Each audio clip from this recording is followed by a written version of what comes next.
Today's featured reader, I've had the pleasure of knowing her for a few years. I've heard her read before at the Goggleworks and here actually in our beautiful library. And I say to you truthfully that Awilda's work sort of won me back to listening to poetry and maybe even writing a little bit of it myself. I had grown sort of jaded toward poetry, found it to be a little, well, at best ho-hum and very often self-indulgent. Then I heard Awilda's work and found it to be very uplifting. I mean, very, wow. What Marx would call, it's got a lot of use value. Awilda's work does. And I'm sure that you will enjoy it and she will move you as she moved me.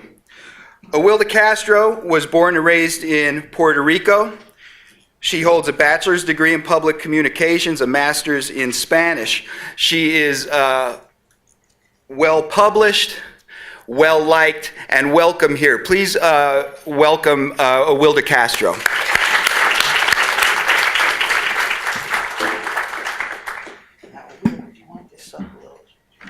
I will use this one. See how that works? Yeah. And I'll help you out if... Actually, this one I like more. Okay. Can I take this apart? Okay, thank you.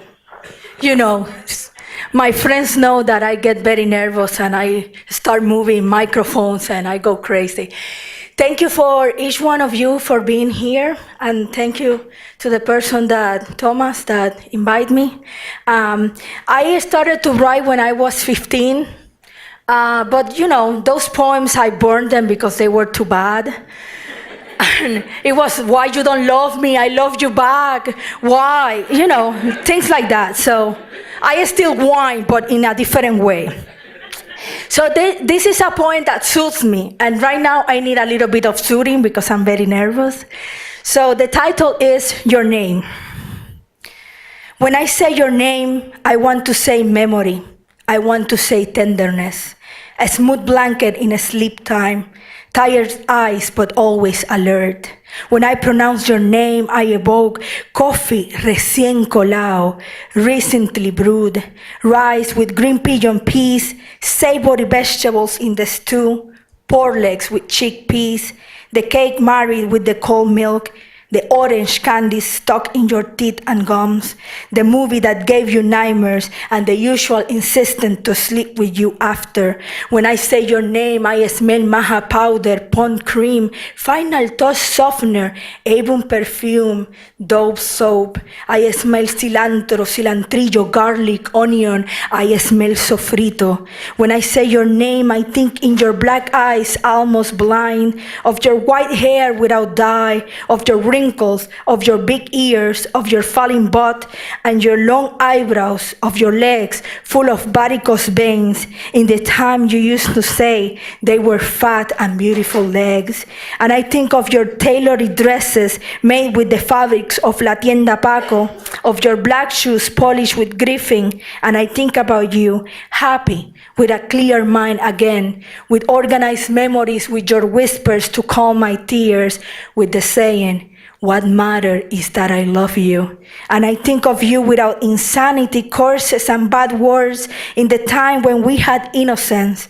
I think about you with eternal love, eternal like memories. I think about you as the most beautiful thing in my life. When I say tenderness, love, support, feelings, memories, and bonds, I want to say grandmother. I want to say Mercedes. Thank you.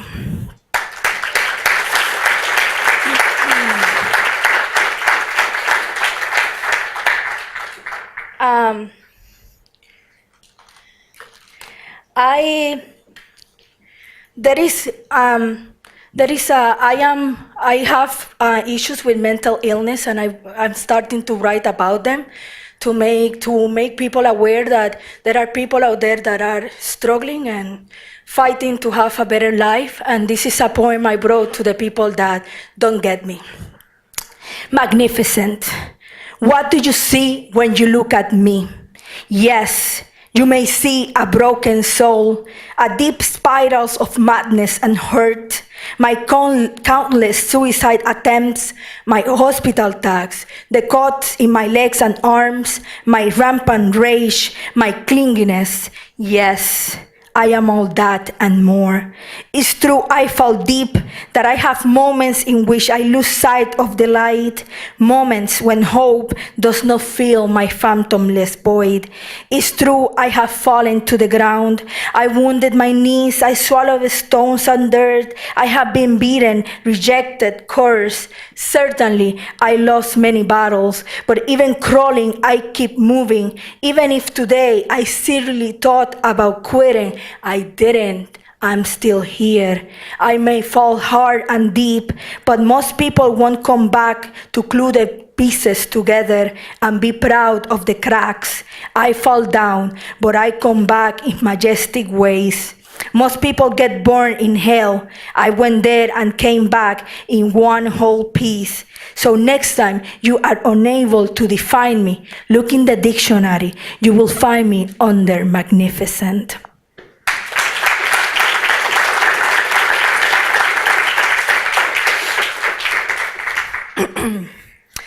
I was editor of a newspaper, and one day I was covering an activity, an event with the governor, and I sat near this white lady, and she looked at me and grabbed her purse, like you dirty Mexican are going to steal my things. So this is the poem I wrote to her. Poem to the suburban white lady. This poem is for you, the lady that clutches her purse when I sit near you, that looks amazed when I say I have more college degrees than you, that I speak two languages and was brave enough to leave everything behind to follow my dreams. In each glimpse you give me, I can feel your scorn, because I am not white like the snow, because my English is accented. When you look at me over your shoulder, you lose sight of my dignity, of me and all my people who wake up before the sun rises to pick the fruit you eat in your nice house in the suburbs.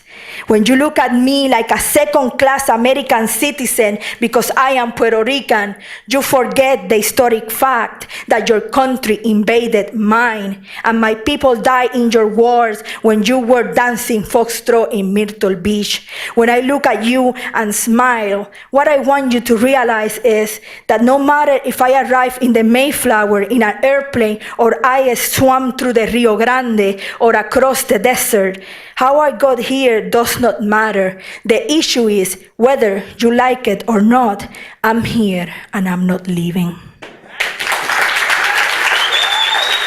Thank you.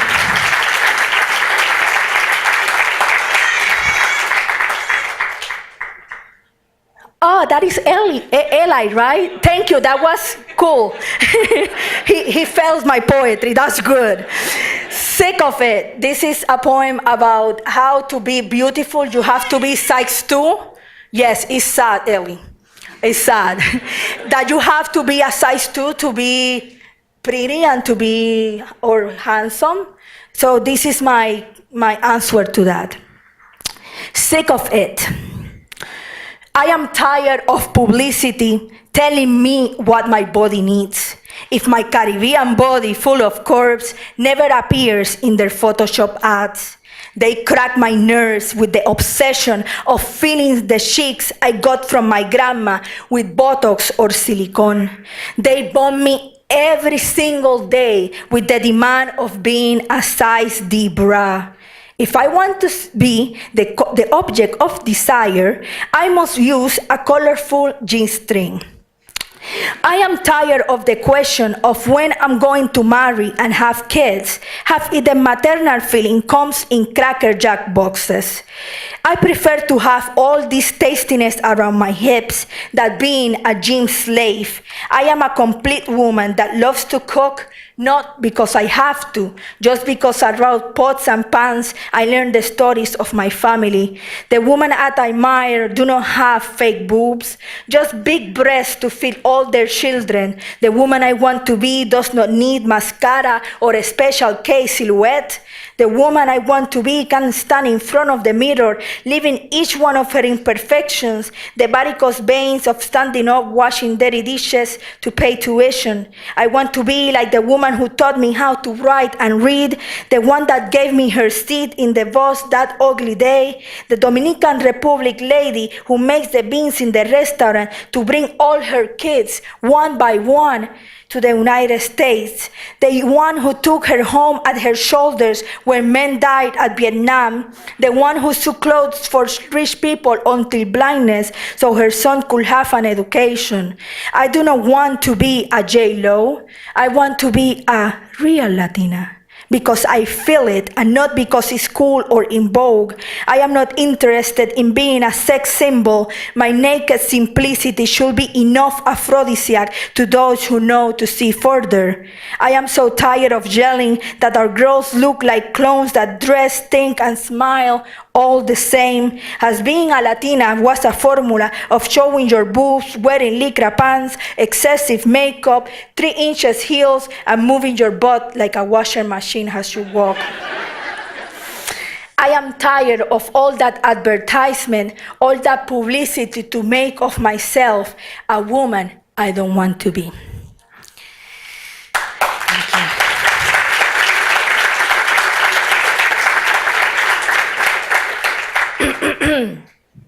This poem that I'm going to read next won an award that I don't remember. It's too long, the name of the award, but I won it, so it was good.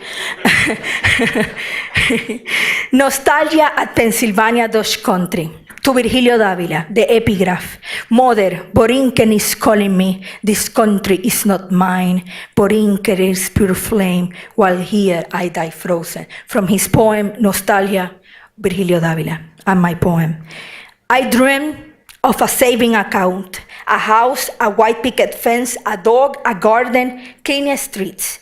I migrated to the cold jungles of William Penn, the trucks throwing salt in the streets, the squirrels hanging from cables, the pagoda covered with snow, the train cars scribbled with graffiti, the 6 cold months, the gloves that I always lose. Now I dream of the fonda that cooks Hispanic stews, the bodega with cilantro and recao, the radio station playing El Gran Combo after a reggaeton song, the $1 guavas, this nostalgia that never warms me completely. I dream of the rain showers flooding Puerto Nuevo while the snow accumulates in the gutters of my house, the papaya shakes at the farmer's market, the traffic jams in Buchanan, 25 murders on a long weekend, the Spanish cakes of La Ceiba, the bus driver turning up the volume to hear the dirty jokes on the morning radio show, the beggars at the streetlights, the loud music blasting out the speakers of a political campaign van, the blue colonial bricks under the sun, the coronas on the Boricua bar on 100 degrees nights, the drums in a San Sebastian party, and my body moving with the rhythm. Reading Benedetti in La Tertulia, my fist in the air dreaming of freedom, eating Vienna sausages during the hurricanes. My mother, Borinquen, is calling me loud and constant. I dream with my invented country, will build with fondness, out of shortages and retouched memories fitted to my longing. Mother, Borinquen is calling me, and in here I die frozen. The weather forecast temperatures below 0, but I can feel her warmth inside me, dissolving the wintry mix, like salt thrown on the sidewalk. As long as I have memory, I may feel cold to my bones, but I will never, ever die frozen.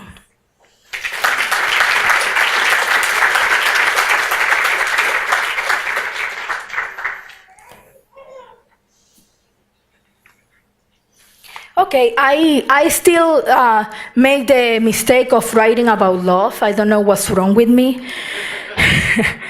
But I think I'm more able to write about breakups than actual relationships. And this is one of those poems, Leftovers. What is supposed to happen with leftover love? Perhaps you keep it between your teeth until it explodes in the mouth, shooting off the words. What do I do with the need to meet you under the sheets? Perhaps I should keep it between my underwear and my sex until I change my clothes and it slips down my legs, tumbling into the washing machine, ending up as lint in the dryer. Perhaps I could put it in a take-home container, store it in the fridge until I decide to throw it away, along with rotten apples and past milk.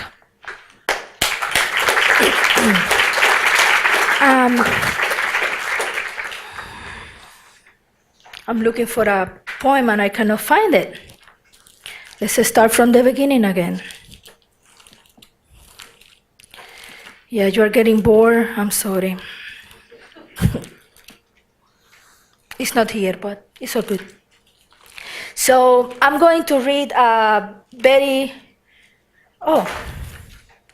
No, that's not what I want. I found it. Snapshots. Yesterday, I cut the grass. I grilled and burned some hot dogs. Read 20 pages of a book. Tried meditating but fell asleep. The dog ate the hot dog buns. I watched a movie with my nephew, logged onto Facebook, waved goodbye to my neighbor on my way to the supermarket. I bought more hot dog buns. Today, I woke up at 6:43, brushed my teeth, fed the cat, made a grilled cheese sandwich and a banana shake. I did not like the shake. I drove to work, checked my email, and said to myself, my life is only that, a small snapshot of a routine. The funny thing about it is, there is nobody I want to share these things with but you. Thank you.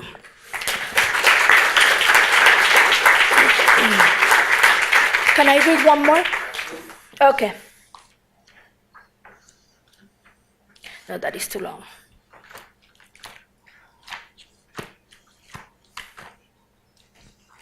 Okay. I start with my grandmother and I'm going to end with her. So, thank you. Costar Sauce. Making a costar sauce may seem a very easy task. You take a quarter spoon of sugar, 1 spoon of cornstarch, a quarter spoon of salt, 2 cups of milk, and 2 egg yolks. You stir them constantly over medium heat for a minute. It seems simple, but it's not. I'm never able to avoid the lumps in what is supposed to be a creamy sauce. My grandmother tried numerous times to teach me, but the gloves always defeated my best attempts. I grew up, but I never learned. One morning, 10 years after, I asked my partner to bring me fine yellow cornmeal. When I was organizing the groceries, I saw a box of cornstarch, but no cornmeal. I always believed nothing happens by chance. I took it like a signal. I turned the radio to a station of heartbroken boleros. I mixed the ingredients while I hummed porn lovers' songs engraved upon my childhood memories. I felt as I was in her brown tile kitchen again. I saw the gas stove with a scratch in the right corner, the brown hue microwave and the tan fridge and all those kitchen knickknacks that made me feel as I lived in a house with the ugliest kitchen ever. The same smells were there, the sofrito, the garlic, the fried chicken, the sauce boiling the beans. I saw the pottery rooster on top of the microwave, and I felt my grandmother's hands and her subtle smell of Clorox and Lestoil leading me while I was cooking. I heard her voice saying as she did when I was young, if you don't learn soon, who is going to make you costar sauce when I die? The costar sauce came out perfectly, not a single lump. I ate it slowly in silence. The only other thing that captured my attention at that moment was the perfect circles my tears were making in the sauce. I finished eating. I cleaned the kitchen. I ironed my best black pants and a black blouse. I took a shower and refrained from applying makeup. I sat down near the phone and waited. It rang. It was my father. I knew that what he was going to tell me. I never learned to make Costar Sauce by myself, and now there is nobody to teach me anymore. Thank you.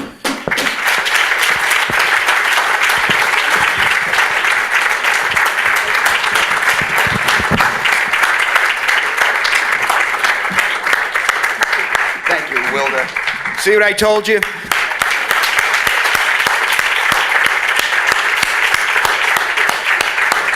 Awilda Castro Suarez, thank you very much.